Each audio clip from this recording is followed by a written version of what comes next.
Welcome to Defining Dad Bod, where we work to untangle the messy knots of the health and fitness industry as if your children's lives depended on it. Because they do. This is where we decide to make our bodies stand for something bigger than ourselves. This is where we find practical wisdom to live by, one powerful conversation at a time. May the words spoken here inspire you to keep moving forward no matter where you are. Who knows who you could be if you could become 1% better every single day.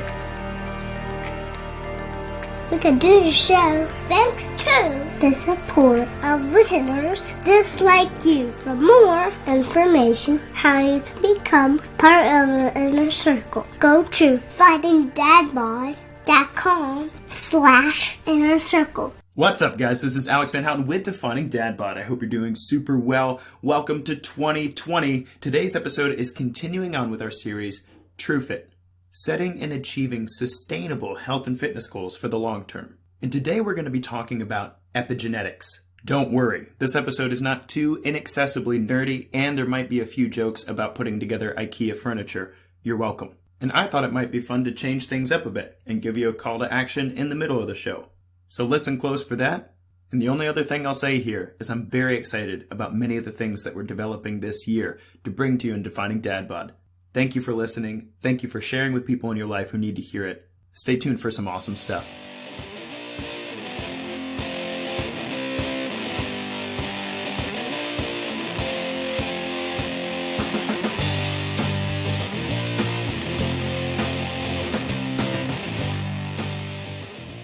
Have you ever heard the word epigenetic?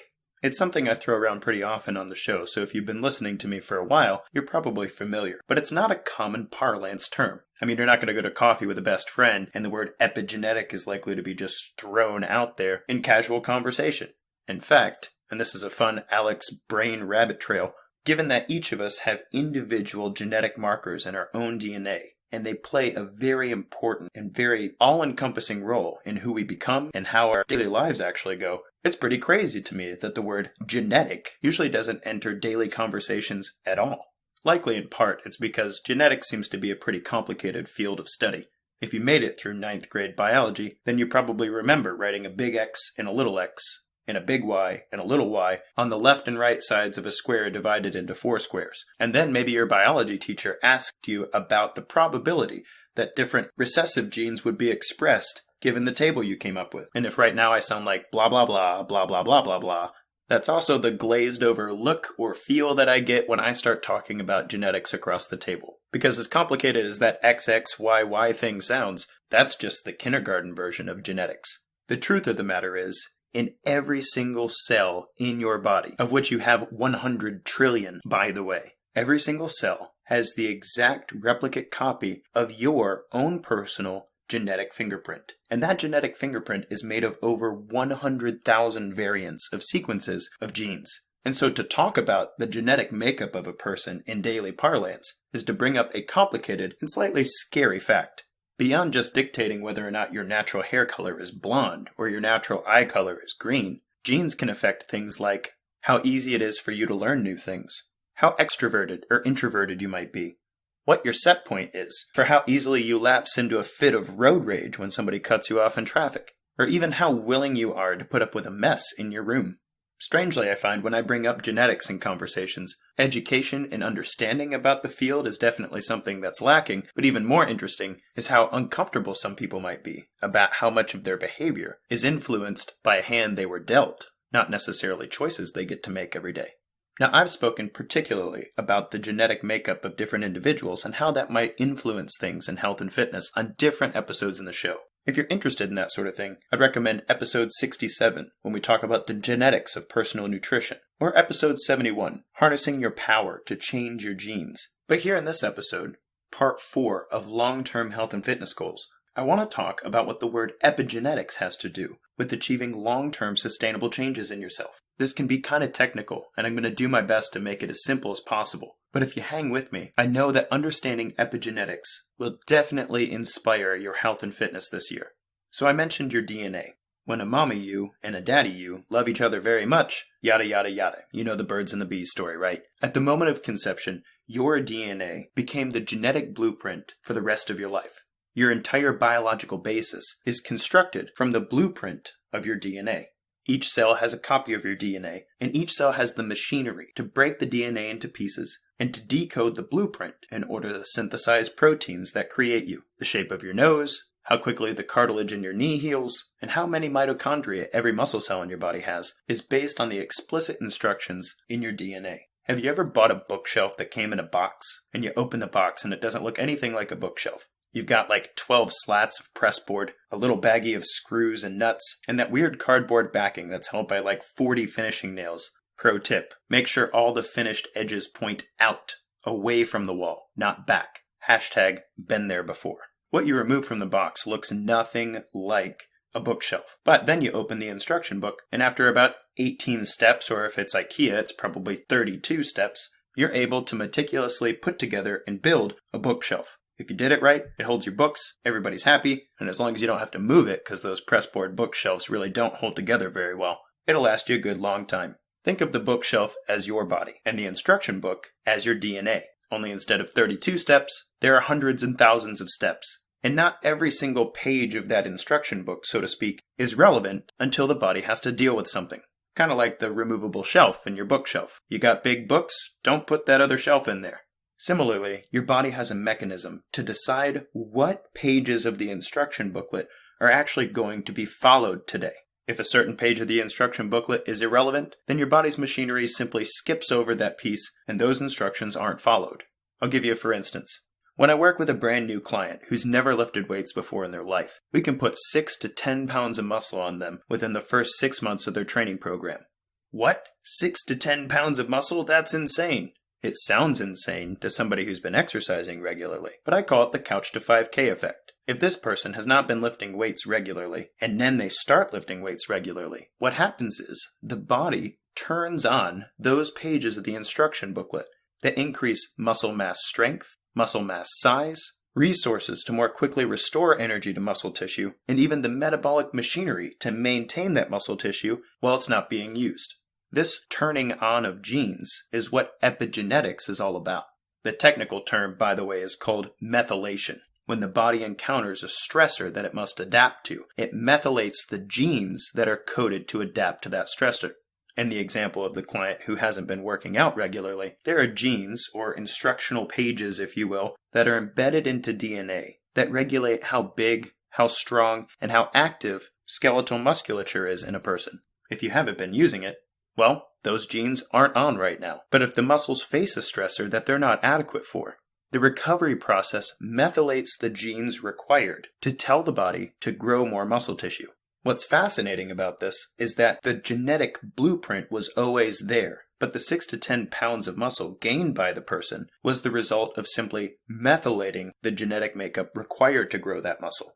What's even more fascinating is that when research is done on the methylations of this genetic blueprint, they find that even after 8 weeks of not exercising, if those genes had been turned on previously, then they stay turned on, even as the muscle tissue decreases in response to the lack of weightlifting. And this is one of the reasons, if I've worked with a client who's been athletic in their past, but perhaps hasn't been able to keep up with their workout regimen at the moment, they get much faster, much better results, because many of those genes are already methylated for them. And so instead of having to do something new, the body's just following instructions for a bookcase it's built before. And if you've put one IKEA bookshelf together, you've basically built them all. And the second and third time goes much faster than the first.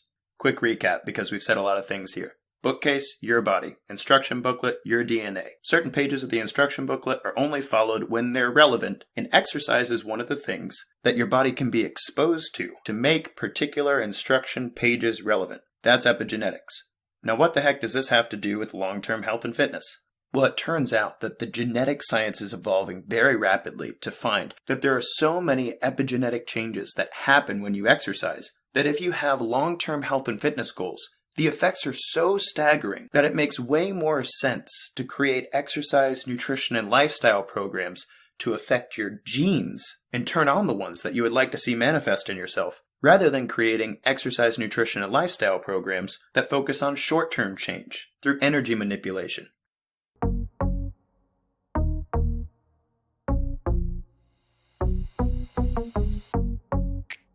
Alright guys and gals, quick interruption. Before I finish telling you about how you can unlock a better version of you and your own genetics, I want you to know that we've changed things up a little bit here at Defining Dad Bod. As this business has grown and developed, the way that we monetize the podcast has changed as well. As you probably know from following the show, my staff and I take on personal coaching clients to help them achieve their own personal health and fitness goals. And for me and my house, that's what pays the bills. However, the Defining Dad Bod podcast continues as a resource for free for anybody who wants to tune in.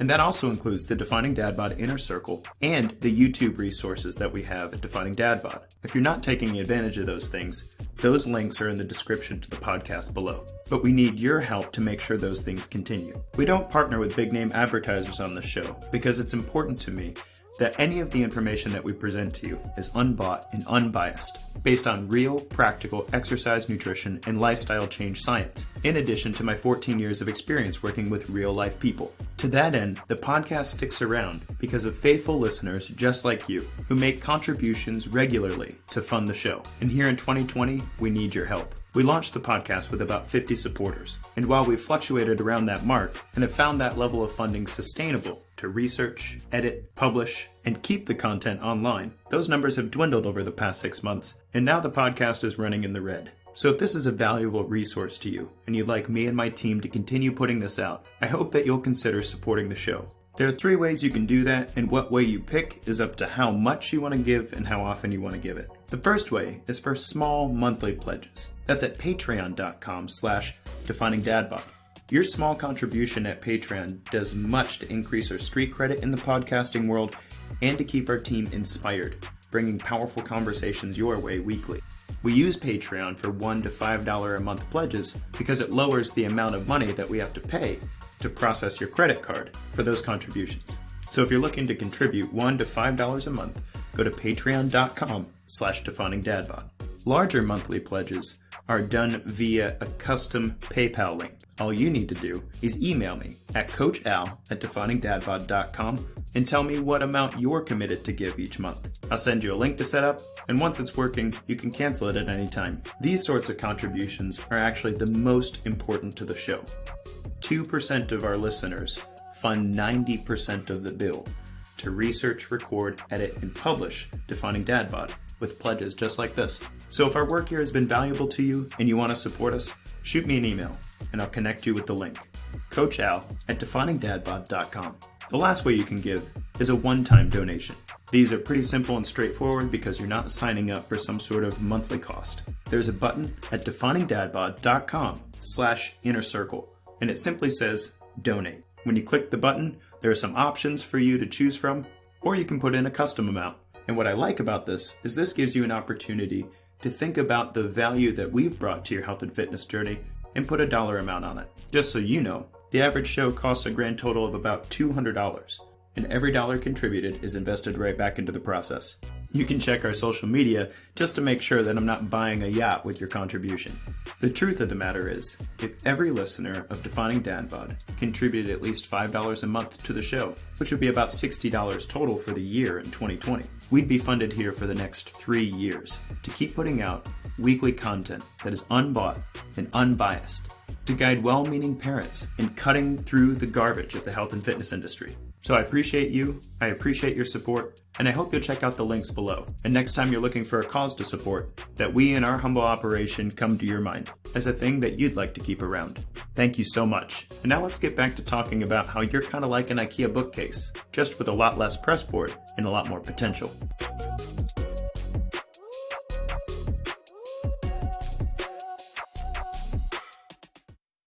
I'll give you an example of how this works out. If you take sedentary individuals and you introduce them to 4 weeks of high-intensity interval training 3 times a week, and you pit them against another group of people who are also sedentary, but you make the other group of people do low-intensity cardiovascular exercise 3 days a week, the high-intensity group is going to see increased growth hormone, increased testosterone, and significantly lower fat mass by the end of 4 weeks than the group who only did low-intensity steady-state training. People have looked at studies like that and said high-intensity interval training is the best way to burn fat. And so, if you have a body composition goal, you need to do high-intensity training and you'll get better results. That seems like a fair conclusion over a 4-week period. However, if you look at the epigenetic effects of low-intensity steady-state training on untrained individuals, What you find is that at an epigenetic level, low-intensity steady-state training can affect your tendons and ligament density, increased mitochondrial density, which allows you to burn more fat as a fuel source because the increased use of oxygen in your cells. And it can even trigger things like upregulation of genes that code for greater hippocampal density, which in short can affect your ability to regulate stress. 4 weeks of steady-state training for deconditioned individuals might not burn as much fat as high-intensity training in the short term, but it seems to turn on the genetic makeup required to sustain fat loss in the long term. I'm going to try to say that again, and I hope you're listening. In the short term, high-intensity interval training for deconditioned individuals might burn more fat over a 4-week period. However, the epigenetic change brought on by low-intensity steady-state training in deconditioned individuals might do a better job of turning on the right genes to allow long-term fat loss that's sustained into the future. And this is the blossoming science of epigenetics in relation to long-term goals. If you're sick of listening to the sound of my voice and you want to go find out for yourself, Google epigenetic effects of exercise, or epigenetic effects of lifestyle, or epigenetic effects of nutrition, and start looking at the research that's been burgeoning since about 2010. It's pretty amazing. We found that physical exercise might actually change the way that our body inhibits cancerous tumor growth. We've also found that exercise might actually affect positively, if done appropriately, your telomere length, which changes the way that you age. We've also found that the epigenetic effects of exercise can change the way diabetes manifests itself, aerobic stamina is built, and even how muscles grow or atrophy. One particular area that I'm interested in, that I've covered in different ways on this show, is the epigenetic effects of exercise on your brain. Things like upregulation of brain-derived neurotrophic factor, which is like fertilizer for brain cells, or the increased density of things like your cerebellum or your hippocampus that are thought to stave off things like dementia and Alzheimer's disease, or even the upregulation of different neurotransmitters that enhance the activity of your prefrontal cortex, or in layman's terms, give you more willpower to learn things or make better decisions today. All of these things are increasingly found to be driven by the epigenetic adaptations. That is, the turning on of different genes in your body, using the right instructional pages that come from intelligent exercise programming. And the same things are being found with regard to nutrition. Things start to become very complicated in the nutritional world when we consider the epigenetic change of the food you eat on your body, but also on the organisms that help you digest your food, both within and without your body. It's exciting science, and chances are if you took me to coffee tomorrow morning, I would happily bury you in an awesome discussion of epigenetic change with regard to just about everything in your life. Hashtag, what does social media scrolling do to your genes? ? I hope to continue exploring and diving into this with you on this show as new research comes out in 2020. But what I hope you take away from this conversation with regard to your long-term health and fitness goals is this. The science is catching up to the clinical experience that many personal trainers, nutritionists, dietitians, and doctors have been saying for a long time. Everybody's different. In understanding what the most important interventions are for you right now to achieve long-term sustainable health has a lot to do with how that intervention interacts with your own DNA to turn on the right genes and to manifest the best that's locked up inside of you right now. I've covered epigenetics in many forms and fashions on the show. If there are particular topics you're interested in, I would recommend episodes 62 and 64 if you want to hear more about the epigenetic changes that affect you at the level of the brain with regard to exercise, or episodes 34 and 41 to hear from real-life people who have transformed themselves for the long haul so that you can hear some of the practices that they undertook in order to change themselves at the genetic level rather than short-term energy expenditure manipulation. I also spoke particularly about those with genetic issues in episode 95, in particular with regard to obesity genes in episode 112. And lastly, in episode 119, I spent some time talking about why this really matters to me in my personal life, since many of my own health and fitness struggles are tied up in what many would consider a genetic disorder called Ehlers-Danlos. Maybe you're not interested in epigenetics at all, and I've wasted 25 minutes of your time. My bad. Maybe there's a gene I've turned on for you that gives me an A for effort. I don't know if that counts as a dad joke, but there you go. My hope for you in 2020 is that your exercise, your nutrition, and your lifestyle changes that you make to make the best out of this year and become 1% better every day are predicated on the idea that you can manifest something that's already coded inside of your genes. And what's powerful about this is that it works both ways. There are genes that can be turned on that code for a better you, and genes that you could turn off that code for things like fat accumulation, pain, joint degradation, and even immune system issues or sleep problems. My hope for you in 2020 is that everything you do activates the good in you and bypasses the bad. One final note, I've said this on the show before, but I think it bears repeating given our conversation here. Epigenetic change is much more permanent than energy expenditure manipulation. However, it takes longer. Turning on the blueprint, using the right instructional pamphlet, so to speak, doesn't build the better bookcase immediately. It just informs the constructive process going forward. So if you turn on great genes for yourself this year, it might take months, maybe even years, for those changes to fully manifest in a way that you notice and in a way that others notice, especially if you've never turned on those genes before. Many people start a program, they make amazing, powerful changes that adapt their genes, but they don't stick with it long enough to allow their bodies to build a better version of them with the new blueprint pages they unlocked. Don't be that person in 2020. Make the changes, methylate the right genes, and feed the process well, so that with a smart program, good rest, and quality food in your face, you can build a better you this year, not some rickety press-boarded bookcase. This has been Alex Van Houten with Defining Dad Bod. Don't forget to share this with somebody in your life who needs to hear it. Until next time, guys, kick butt, take names. The free practical advice and conversations here remain unbought and unbiased thanks to the support of listeners just like you. For more information on how you can become a part of the inner circle of Defining Dad Bod, go to definingdadbod.com/inner circle.